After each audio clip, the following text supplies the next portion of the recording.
तो hello everyone, मेरा नाम आदित्य कुमार है। आपका स्वागत है आपके अपने चैनल आदित्य भैया के पाठशाला में।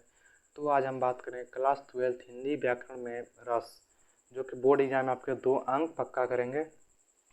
तो आज हम 4 ऐसे रस लेकर आए हूँ जो कि बोर्ड एग्जाम की दृष्टि से बहुत ही मोस्ट इम्पोर्टेंट है, जो कि बोर्ड एग्जाम में आएगा ही आएगा। तो चलिए किसी बिना देरी के शुरू करते हैं।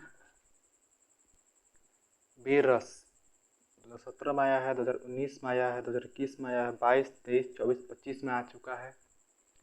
इसकी गारंटी है कि 2026 में भी आएगा। इसकी परिभाषा को हम देख लें। उत्साह नामक अस्थायी भाव, विभाव और अनुभाव और संचारी भाव के संयोग से भी रस की निष्पत्ति होती है। उत्साह नामक स्थायी भाव, विभाव और अनुभाव और संचारी भाव के संयोग से भी रस की उत्पत्ति होती है। उदाहरण में देखें। वीर तुम बढ़े चलो, धीर तुम बढ़े चलो, हाथ में ध्वजा रहे बाल, दल सजा रहे, ध्वजा कभी नहीं झुके, दल कभी नहीं रुके, वीर तुम बढ़े चलो, धीर तुम बढ़े चलो। अगला देखते हैं शांत रस, जो 16 में आ चुका है, 17 में, 18, 19, 20, 25 में भी आ चुका है। इसकी परिभाषा को हम देखें जरा। निर्वेद नामक अस्थायी भाव, विभाव, अनुभाव और संचारी भाव के संयोग से शांत रस की दशा को प्राप्त होता है।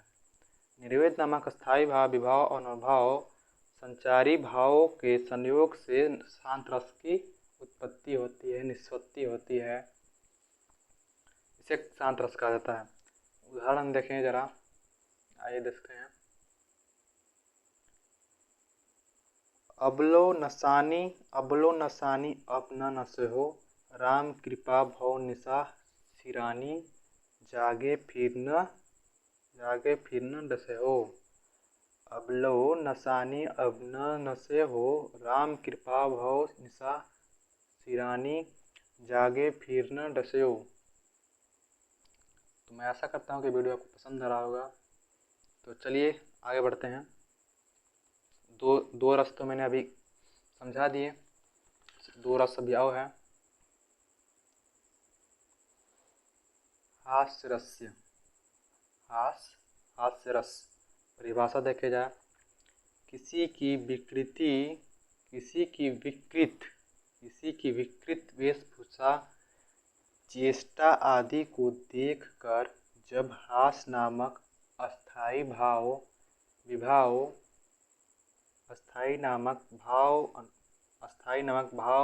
अनुभाव एवं व्यभिचारी भाव आदि के द्वारा पुष्ट होता है, तब हास्य रस की निष्पत्ति होती है। किसी की वेशभूषा, चेष्टा आदि को देखकर जब हमारे मन में हास्य नामक भाव, अस्थायी भाव, अनुभाव, संचारी भाव नहीं, अस्थायी भाव, विभाव, अनुभाव एवं व्यभिचारी आदि के द्वारा पुष्ट होता है, तब हास्य रस की निष्पत्ति होती है। इसे हम हास्य रस कहते हैं। उदाहरण देखते हैं हम। बुरे समय को देखकर गंजे तू क्यों रोए, बुरे समय को देखकर गंजे तू क्यों रोए, किसी भी हालत में तेरा बाल न बांका होए। बुरे समय को देखकर गंजे तू क्यों रोए, किसी भी हालत में तेरा बाल न बांका होए। बहुत ही ट्रिकी तरीके से याद किया है, आप भी याद कर सकते हैं। तो चलिए अगला देखते हैं। करुण रस, जैसे मैंने अभी पढ़ा है वैसे आप याद करेंगे तो आपको याद हो जाएगा। परिभाषा देखते हैं करुण रस की। 2016 में आ चुका है, 17, 18, 19, 20, 25 में भी आ चुका है, 26 में भी आएगा। ये जो मैंने 4 रस बनाए हैं, ये अगर आपने पढ़ लिए तो आपके बोर्ड एग्जाम में गारंटी 100% गारंटी है कि ये आएगा ही आएगा। बोर्ड में तो 2 ही देगा, अथवा करके देगा।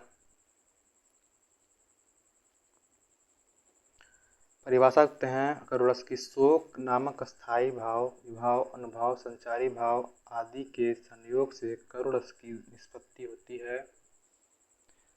शोक नामक स्थायी भाव, विभाव, अनुभाव, संचारी भाव आदि के संयोग से करुरस की निष्पत्ति होती है। उदाहरण में देखते हैं, अभी तो मुकुट बंधा था मात, हुए कल ही हल्दी के हाथ, खुले भी न थे लाज के बोल, खिले थे चुंबन शून्य कपोल, हाय रुक गया यही संसार, हाय रुक गया यही संसार, रुक गया यही संसार, बना सिंदूर अनल अंगार, वाट हट लतिका यह सुकुमार पड़ी है छिंधार। तो मैं आशा करता हूँ कि वीडियो को पसंद आ रहा होगा। ये आप 4 रस याद कर लीजिए, आपके बोर्ड एग्जाम में आएगा ही आएगा। तो मिलते हैं अगले वीडियो में। तो बाय बाय।